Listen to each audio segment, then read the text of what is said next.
Hey guys, just really quick before the video starts, I am the YouTuber of the month for the Omnibuds Cafe Facebook group. So if you guys are interested in a group where you can buy, sell, trade, and interact with other people about comic books, please join it. I'll leave a link to it down below, and it should be in the description and also in the comment section, right? I'll leave it as a pinned comment. So yeah, hope you guys enjoy the video.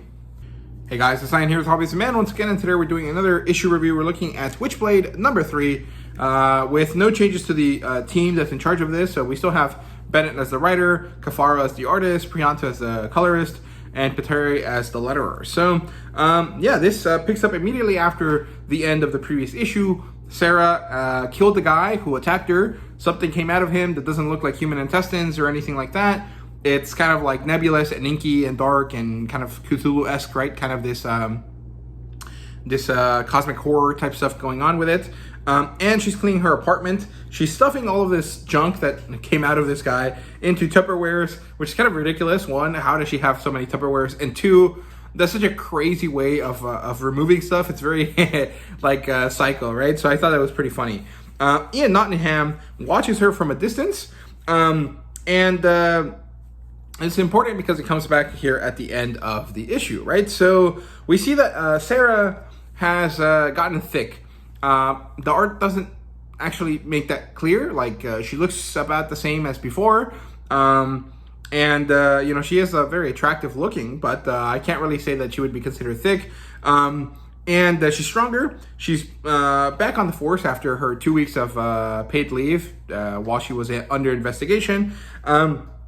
And her bosses are all super crooked. Everyone that works for her or works with her is dirty in some way. They're, you know, messed up in some way or another. And some of them she knows that are related to her father's death, right? And it turns out that the guy that she hates the most is basically her stepdad, and he is very, very crooked.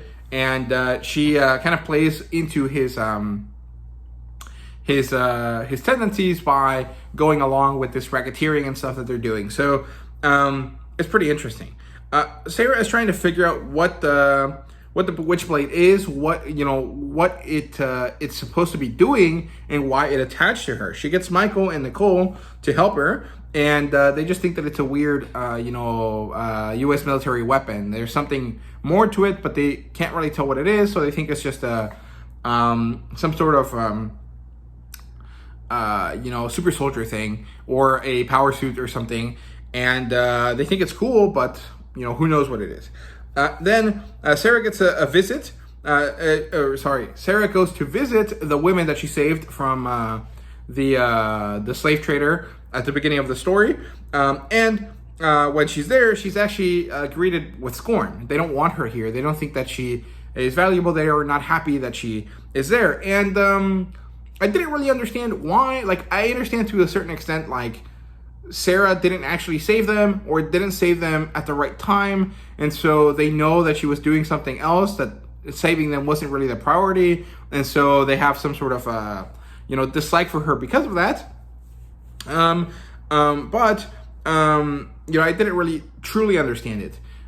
This woman that she's talking to gives her this spiel, right, about how women are basically always tools or used for something or another, and that their bodies are, this tool of their trade, basically. And there's this really beautiful image of like a female, like a Greek statue, right? And all of the story is being told around her, and it looks like the statue is crying. Also, I think, if I remember correctly, the statue is like pristine, and then it gets dirtier, across the page or something like that. I can't remember if that's actually true, but that sounds like that is kind of what I remember about it, right? And it turns out that this woman tells her that Winter, the guy from the beginning, had some sort of powers. He wears two faces or whatever that might mean. And Sarah doesn't believe her, but it seems like there is more to this guy than meets the eye, and it might be that he's not dead. Maybe he is her first real big enemy for the story, right? So we'll see. Then Ian shows up at the hospital. He shows up to talk to Sarah, and she immediately goes on fight or flight mode. She decides to fight, and they crash across the hospital. They're fighting all over the place, and eventually it ends when he says, "I'm here to help you with the Witchblade." Sarah is surprised, and then this is an awesome cliffhanger ending, and I really, really enjoyed it. So this was a good issue.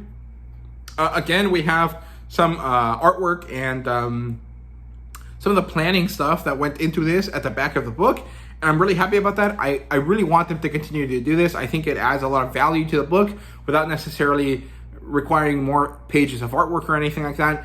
And it makes it so that, you know, it's $3 or it's $4, $3.99. But it makes it so that every time I get one of these books, I feel super good about it because I feel like I got a good story out of it, usually. And, you know, so far it's been 100%, but that might not be the case later on. But I also got a lot of extras to go along with that. And so it's really valuable. It makes me feel good about buying this. And I really hope that they continue to do this and really show DC and Marvel how to do it, because I think it's one of the best things to pick up, right? Because it has all of this extra stuff at the end that is really valuable to me and that I really enjoy, right? And also this cover is really awesome. I like her coming out of this and looking almost like a scorpion lady or something, or like a naga.